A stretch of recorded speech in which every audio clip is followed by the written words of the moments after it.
साथियों, ये शुरुआत मध्य प्रदेश से हुई। मध्य प्रदेश के राज्यसभा मीनाक्षी जी का जो फॉर्म निरस्त किया गया,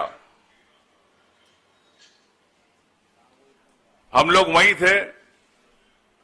मैं प्रस्तावक था। जिस प्रकार से रिटर्निंग ऑफिसर की भूमिका थी,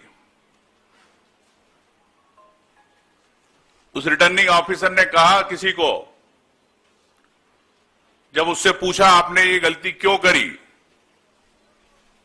तो उस रिटर्निंग ऑफिसर का उस हमारे साथी विधायक को जवाब था कि मुझे नौकरी करना है।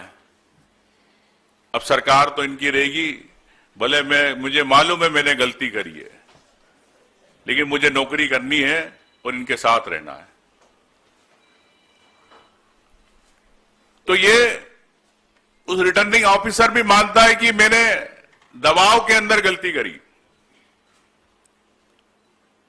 लेकिन इस देश के अंदर चुनाव आयोग, जिसको पूरी ताकत शक्तियां हैं, लोकतंत्र की संवैधानिक शक्तियां हैं, कल उन्होंने सुप्रीम कोर्ट में कहा कि हमें जानकारी नहीं, याचिका नहीं मिली, जबकि हमारे कांग्रेस पार्टी का डेलीगेशन 2 दिन पहले उनसे मिल चुका था।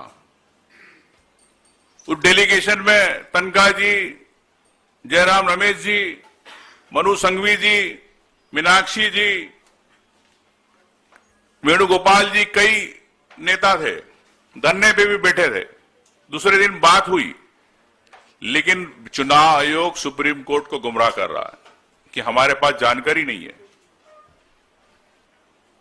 साथियों, तो इससे स्पष्ट है कि किस प्रकार ये देश का लोकतंत्र को बचाने की जो संवैधानिक संस्था है, सबसे पहले चुनाव आयोग ही इस देश की लोकतांत्रिक व्यवस्था को खत्म करने के लिए गला घोटने का काम कर रहा है। और अगर इस देश के अंदर अगर चुनाव आयोग ही अगर इस लोकतंत्र की आत्मा का गला घोटेगा, तो देश के अंदर फिर हर व्यक्ति कैसे चुनाव जीतेगा। आज प्रश्न यह है, जिस प्रकार से भारतीय जनता पार्टी चाहती है कि चुनाव ना हो, हमारे मध्य प्रदेश के अंदर सहकारिता के चुनाव नहीं हुए, मंडी के चुनाव नहीं हुए, कई सालों से 10-10 साल हो गए। और यही अब एक शुरुआत है कि अभी तक आपने देखा है कि वोट चोरी देखी है, अब आपने सीट चोरी पहली बार देखी है। तो ये सीट चोरी मध्य प्रदेश की एक सीट चोरी हुई है, लेकिन अब रिटर्निंग ऑफिसर की इस प्रकार की अगर मनमानी रहेगी, तो हिंदुस्तान का कोई भी व्यक्ति विधायक का चुनाव लड़ेगा, सांसद का चुनाव लड़ेगा, अगर उसका किसी ने किसी दूसरे राज्य के अंदर कहीं कंप्लेंट करी है, परिवारवाद लगाया, उसको सिर्फ सूचना मिली है, उस आधार पर उसका फॉर्म रिजेक्ट हो सकता है। ये एक नई व्यवस्था दी जा रही है देश के अंदर। तो क्या हर विधायक, मतलब बीजेपी की रणनीति के तहत, स्क्रिप्ट के तहत ये शुरुआत है। अगर मैं मध्य प्रदेश का रहता हूं, गुजरात में कोई केस कहीं पे दर्ज हुआ और परिवारवाद लगा दिया कि इन्हें भी हमने सूचना दी थी, उस सूचना के आधार पर मेरा फॉर्म भी रिजेक्ट हो सकता है।